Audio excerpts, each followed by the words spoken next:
Assalomu alaykum hammaga.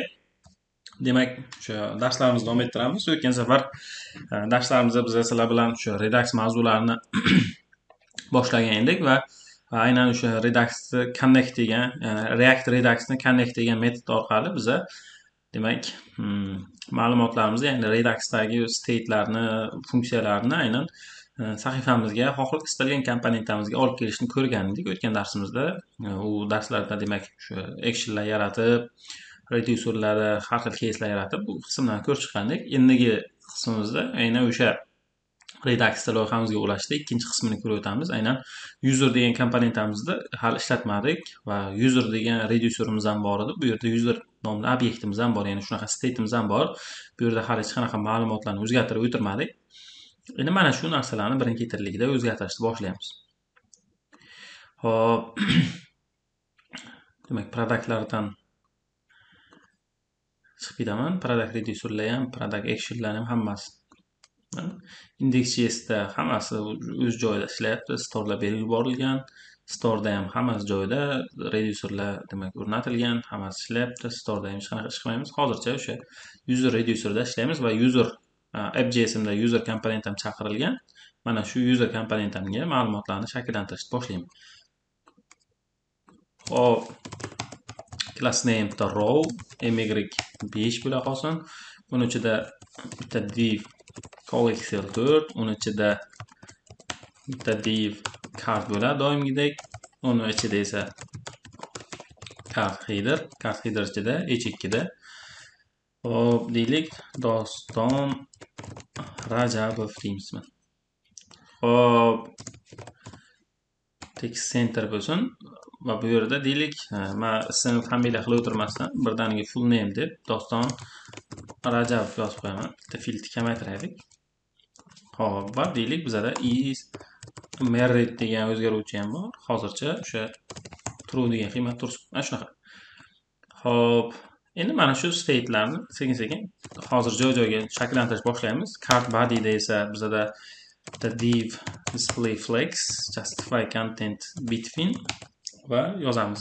User age 2 nuqtada, masalan, mana bu joyda shu 24 degan, hozircha deylik 300 degan ma'lumot tursin, bu o'zgaradi.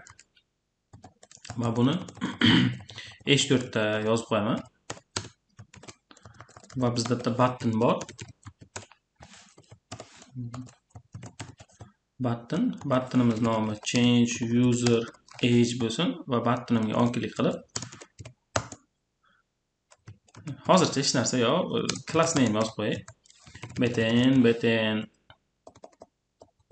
deylik outline btn success bo'la qolsin. Hop, mana shunaqa holatda change user age. Mana bu yerda bitta button shakllantirib qo'yamiz.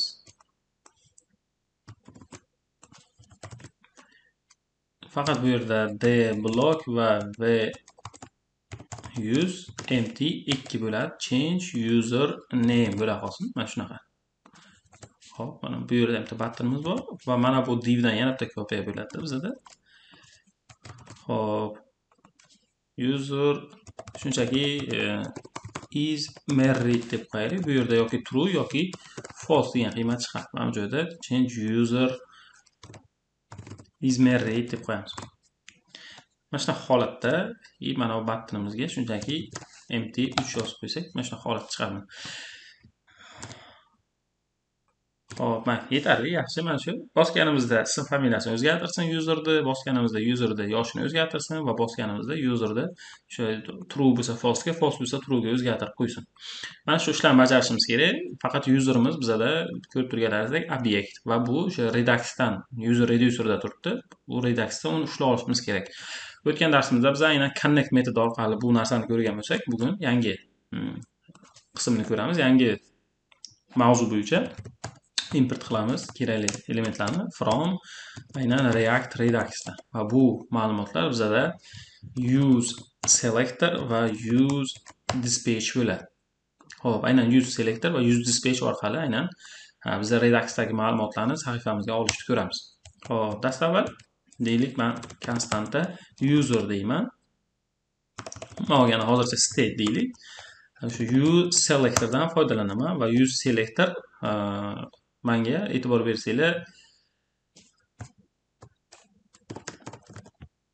mana shunaqa holatda demak callback qabul qiladi. State'larni o'zini berib yuboradigan bo'lsak va keyin console logga state'ni chiqaraman. Mana bu xohlagan nom, deylik, val deb qo'ysam, men o'sha valni ko'raman. Qani nima bor vallarda?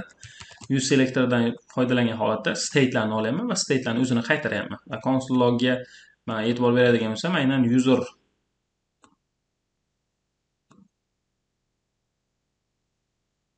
hopmi.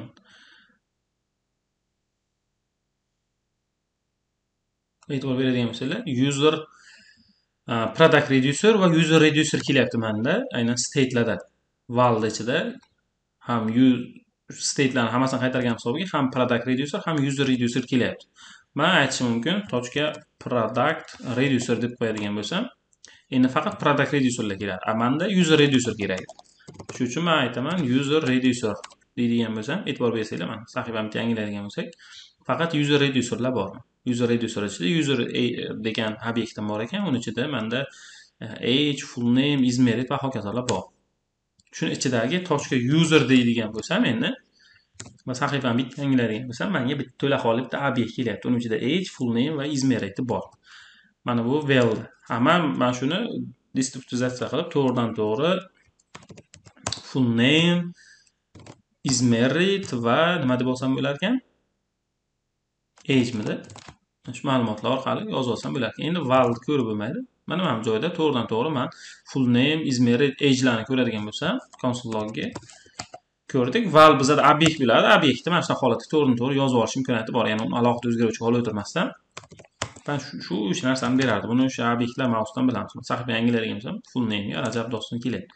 Bo'ldi, faqat kerakli joylarda mana bu joyda Doston Rajabovni men nima deb chiqaraman? Dinamik qilib full name yozib qo'yaman. Uni age'ga mana bu joyda 30 ni o'rniga shunchaki age deb yozib qo'yishim kerak va izmeritiga nimani yozib qo'yishim kerak? Izmerit yozib qo'yishim kerak. Va hozir qaraydigan bo'lsak, izmeritga hech qanaqa ma'lumot chiqmaydi. Chunki izmeritdagi ma'lumotimiz bizda boolean tipida. Booleanda ma'lumotni biz tekshirib qo'yishimiz kerak. Agar true bo'ladigan bo'lsa, true deb yozib chiqsin stringda, bo'lmasa false deb stringda yozib chiqsin.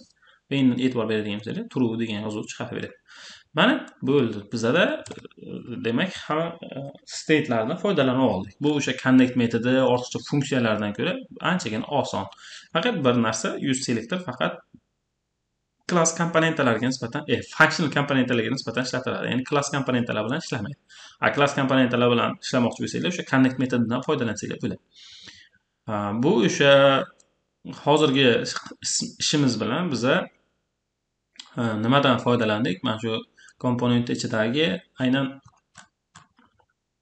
map state to props, ya'ni mana bu qismni bajardik biz hozir.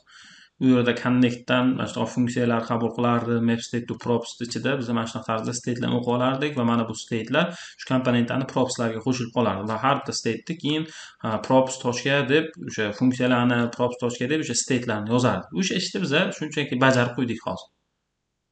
Juda ham oson. Mana e'tibor beradigan bo'lsanglar, use selectordan foydalangan holda state bu hamma state'larni beradi. Hammasi reducerlardagi barcha state'lar va uning ichida ham user reducer ichidagi user degan, ya'ni bu yerda yana boshqa state'lar ham bo'lishi mumkin-da, to'g'rimi? Va hokazo bir nechta state'lar bo'lishi mumkin. Men aynan userni shunchaki oldim va uni obyekt bo'lganligi uchun mana shu obyektni mana shu distributizatsiya qilib mana shunaqa holatda bemalol foydalanish mumkin ekan. Va xuddi shunaqa konstanta dispatchdan foydalanish mumkin.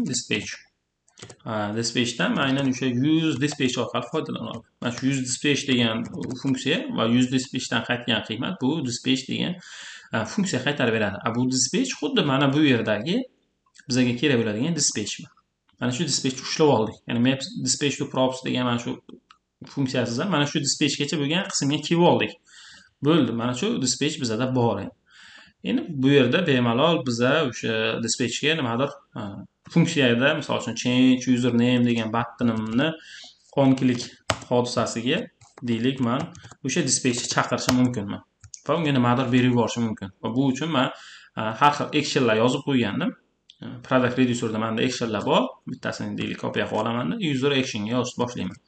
deylik export function change product name emas, change user name deb qo'yamiz. Ichida name keladi. Bu yerda ham change product name emas, endi user name va har xil name olib ketadi. Mana shu change user name ni deylik nimaga chaqirib qo'yaman. Bular kerak emas. Mana bu yerda display ichiga chaqirib qo'ysam. Xo'p.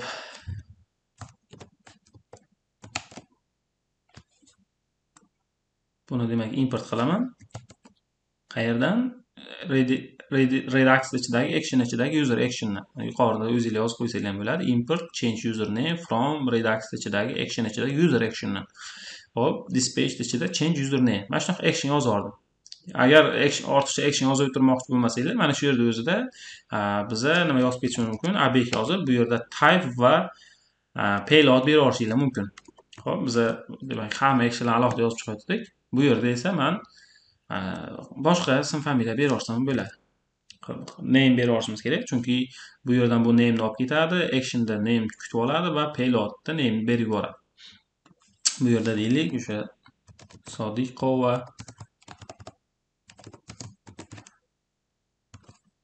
Sadiya deb ma'lumot berib yuboraman. Hop, bu yerda name kelar ekan va xuddi shunaqa endi bizda bitta nima paydo bo'ladi. Bitta case. Mana bu case'ni o'zgartirib qo'ysam bo'ladi. Bu yerda nima deyishim kerak endi? State'larni saqlab qo'yaman. Ikki xil holatda o'zgartirishim mumkin. Xohlasam xuddi shunaqa bu yerda bitta ob'ekt yasab olaman. Mana bu yerda albatta. Xohlasam mana shunaqa new user degan bitta ob'ekt shakllantiraman. Bu o'sha state ichidagi userlardan iborat bo'lar ekan va o'sha new userimni tochka o'sha full name'i, to'g'rimi? Full name'i nima bo'ladi? action.payload dan kelgan ma'lumot bilan bir xil bo'ladi. Va mana bu yerda endi men first name emas, albatta o'sha userimga nimani beraman? New user deb berib yuborsam ham bo'ladi.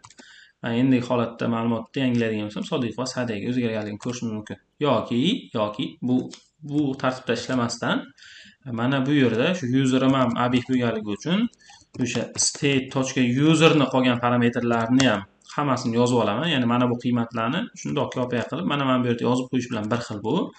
Va keyin uni ichidagi full name'iga men action nimani payloadni berib yuboraman. Qaysi usuldan foydalansanglar ham, ikkala holatda ham hech qanaqa xato bo'lmaydi, mana to'g'ri ishlayapti.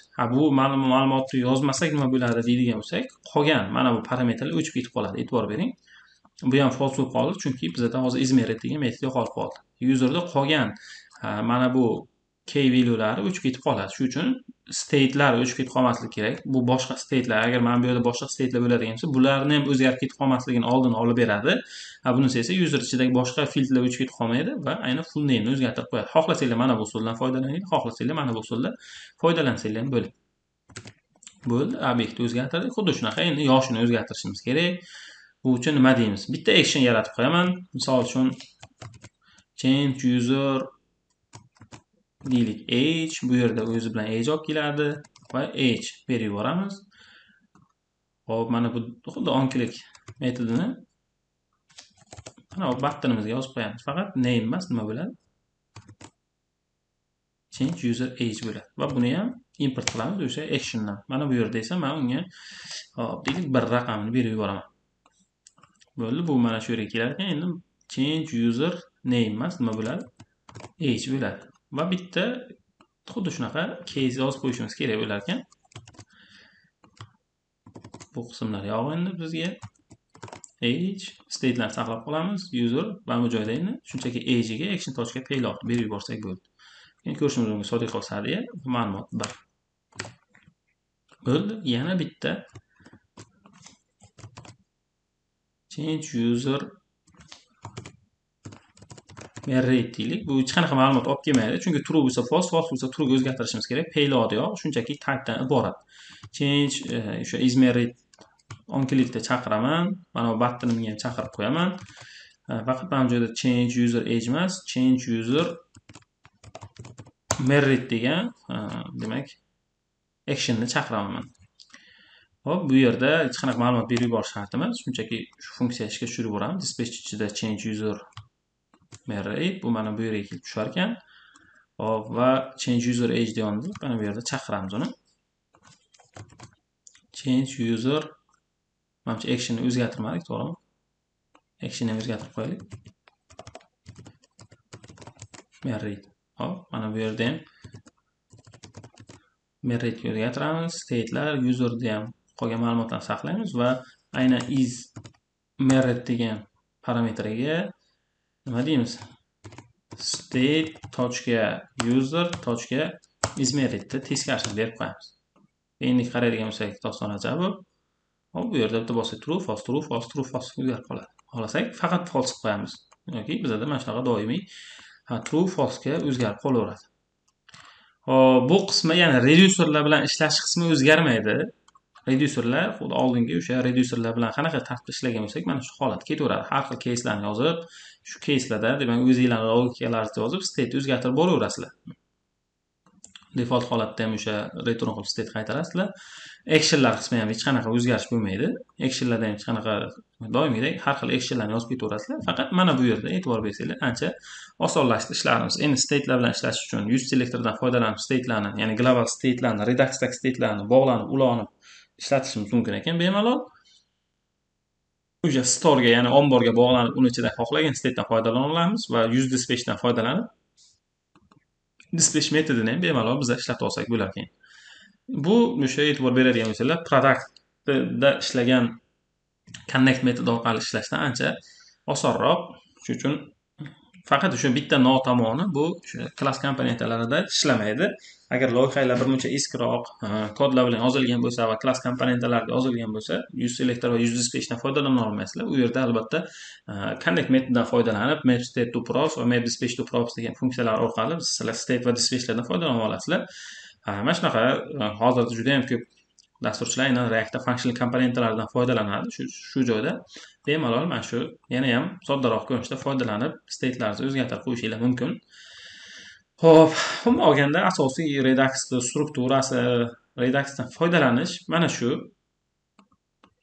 Ya'ni umuman Redux'ning maqsadi ham shu store yaratish, bitta ombor yaratish va u yerda demak ombor yaratgandan keyin uni ichidagi state'lardan, funksiyalardan bemalol xohlagan komponentlardan foydalana olishingiz mumkin ekan. Bizda kerak bo'lib qoladigan bir nechta komponentlarda ishlatilishi mumkin bo'lgan demak o'zgaruvchilarni bemalol Redux yordamida o'sha state'larni yaratishimiz mumkin ekan va ularni bemalol foydalana olamiz. Ishlatish ham juda ham oson va sodda.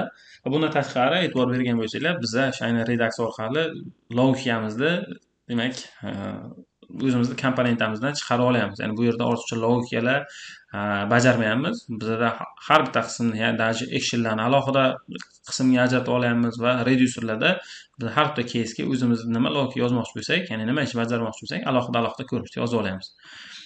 Redux umuman olganda ishlatilishi mana shu.